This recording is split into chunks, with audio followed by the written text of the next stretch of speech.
Hello everyone, welcome back to Classic Automotive Services.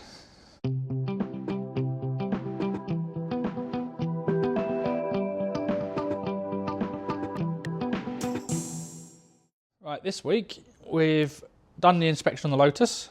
We'll go through that in a minute. Well, first of all, we'll give it a good clean up as it was in quite a state from it's been stored.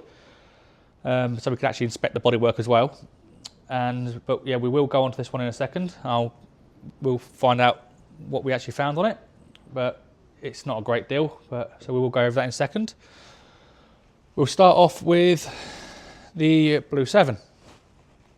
So we have now got the donor car out of the corner and next to it.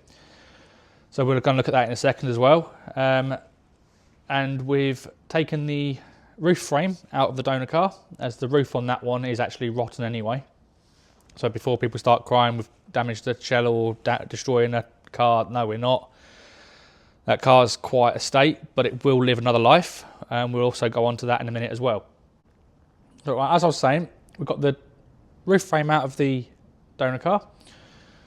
Ross has been cleaning it all up, and he's then edge primed it, and we've got it bolted into the blue shell after we'd obviously carefully marked out the actual roof, cut the opening.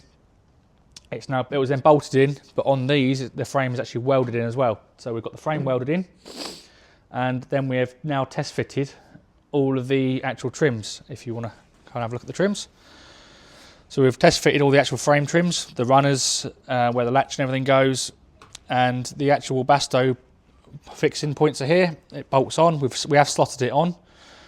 And it will all fit. It does need retrimming, but it all lines up and it's exactly where it should be.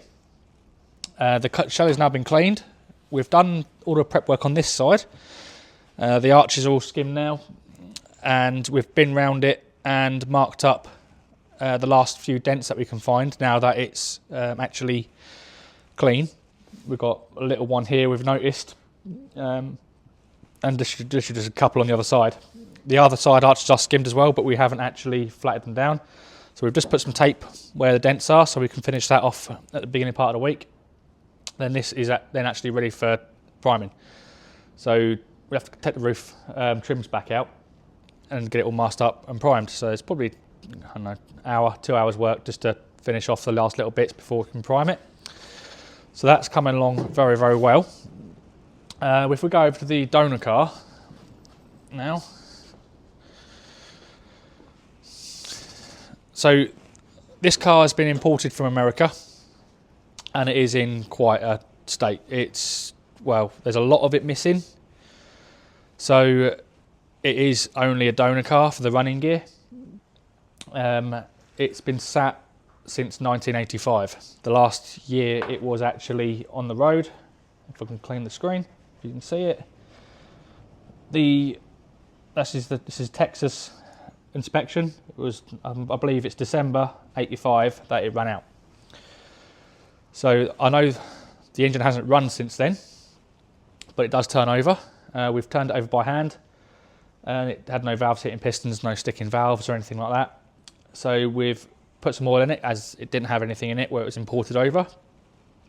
We've taken all the spark plugs out, put some oil down the bores, and we've actually had it cranking over on the starter motor, and it's built oil pressure up. So it's very close to actually being able to make some noise.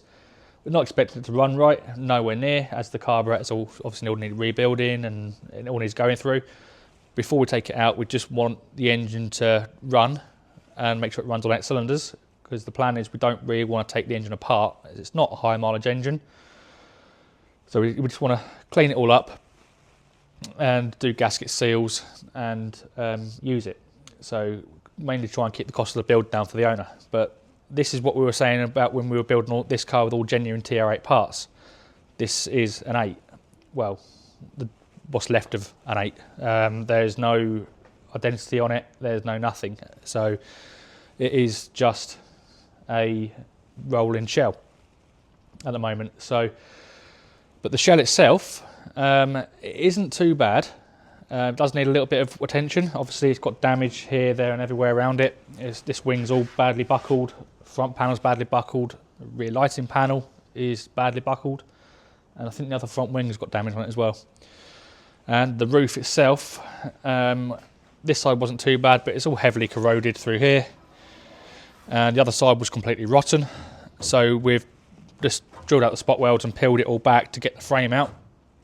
The plan for this shell is that I'm actually going to have it myself and put a solid roof skin on it and build it up as a rally car.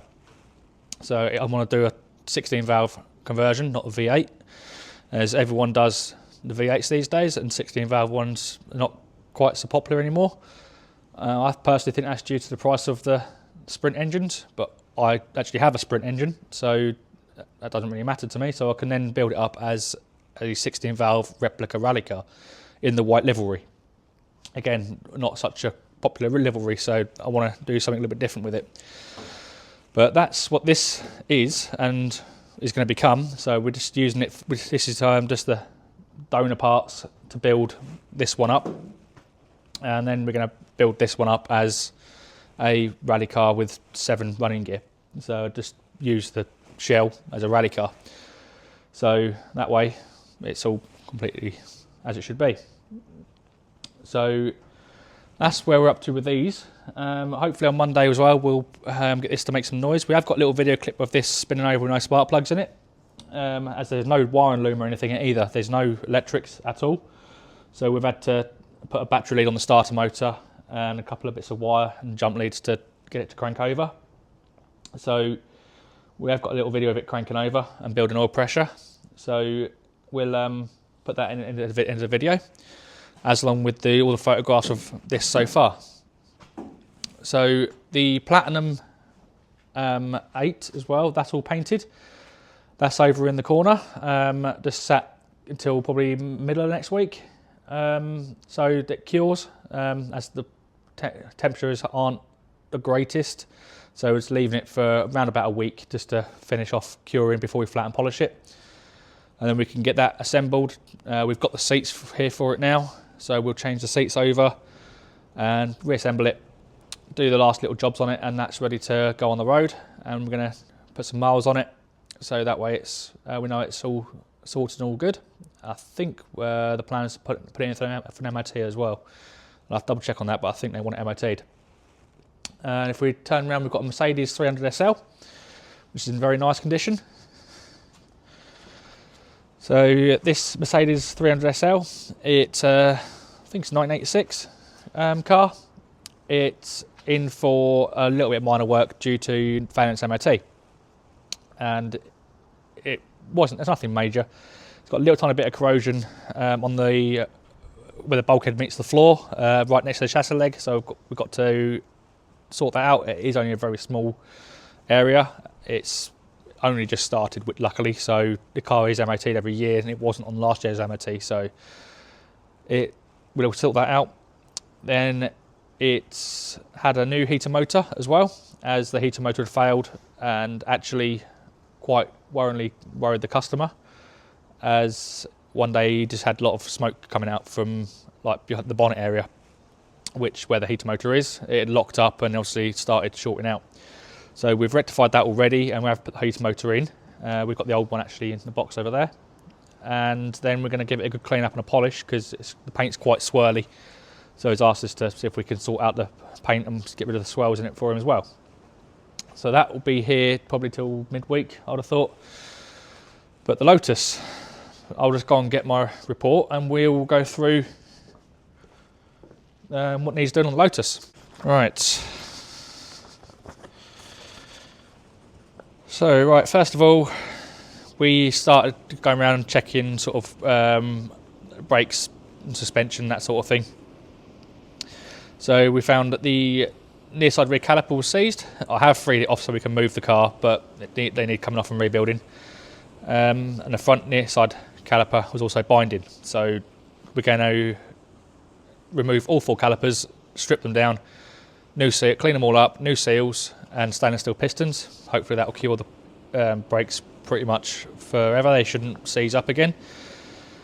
Front brake pads are worn out, and we got worn perished wishbone rubbers on top wishbones on both sides, which that could be a bit of a challenge to sort out on this.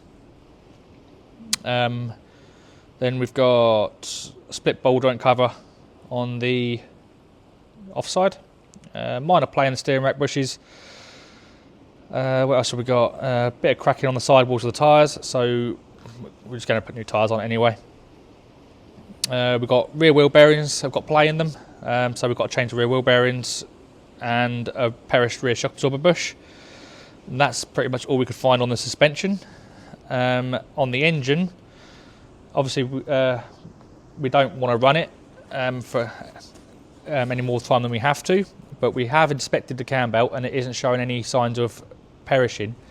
So we did put some fresh fuel in it and turn it over, just make sure the engine was running. Well, would run, make sure it had no other issues before we do the work. And it did. We've run it for around sort of 30 seconds. Engine sounded really good. It ran actually quite well. So that's all we're going to do with running it, is we're not going to chance the cam belt going. So we've got the rear main oil seal leaking. So the rear main seal on the back of the engine, behind the flywheel, on the crankshaft, that's leaking. The lower cam carrier is also leaking oil. Got a coolant leak on the front, and top one of the cover gaskets on the carburetor is also leaking fuel.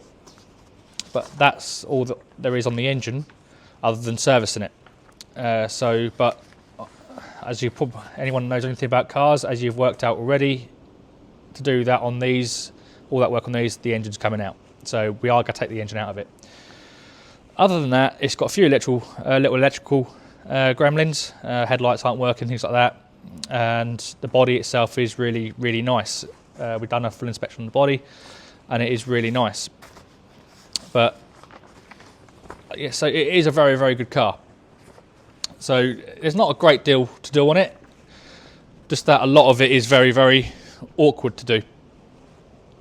But the owner has been up and seen it, and he likes it. It was actually the first time he saw the car on Friday, as he bought it unseen, as he was out the country, and he didn't want to miss the opportunity to buy it, so he did buy it unseen, and I think he's happy with it. He didn't say he wasn't. I think the impression he gave, he was happy with it. So, and we also, I spoke to him on Friday about potentially trying out this new dry ice blasting, as we want to try and do it on the engine on the TR8, as mainly to speed up the cleaning process, because it is caked in oil and muck and grap and a very light corrosion. So we want to see what the process is like and how it'll actually clean things up. That is a prime candidate for that, and also do the engine for the Lotus as well. So we're hoping going to do the engine for the Lotus and the gearbox for the Lotus. We've got another TR8 engine as well to do, and some other bits and bobs. So we're hoping to get the team of guys in to do ice blasting, and then split the costs between everyone to make it viable, as we want to get the underneath of this Lotus done as well. Although it's fairly clean, we just want to do the underneath as well. So hopefully we're going to get some inquiries on that next week, and in the next probably week to 2 weeks, maybe have everything ready to be done, as we've got to get the engine out of that, engine out of this, and there's quite a lot of other stuff we want to sort of get done at the same time. So that will hopefully make a bit of an interesting video, watching the ice blasting, as I'm quite interested to see how it will do and work. So, but I think on that note, I can't think of anything else we've got this week. Nope. So please like and subscribe, and we will see you next week.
Turn that soon, mate.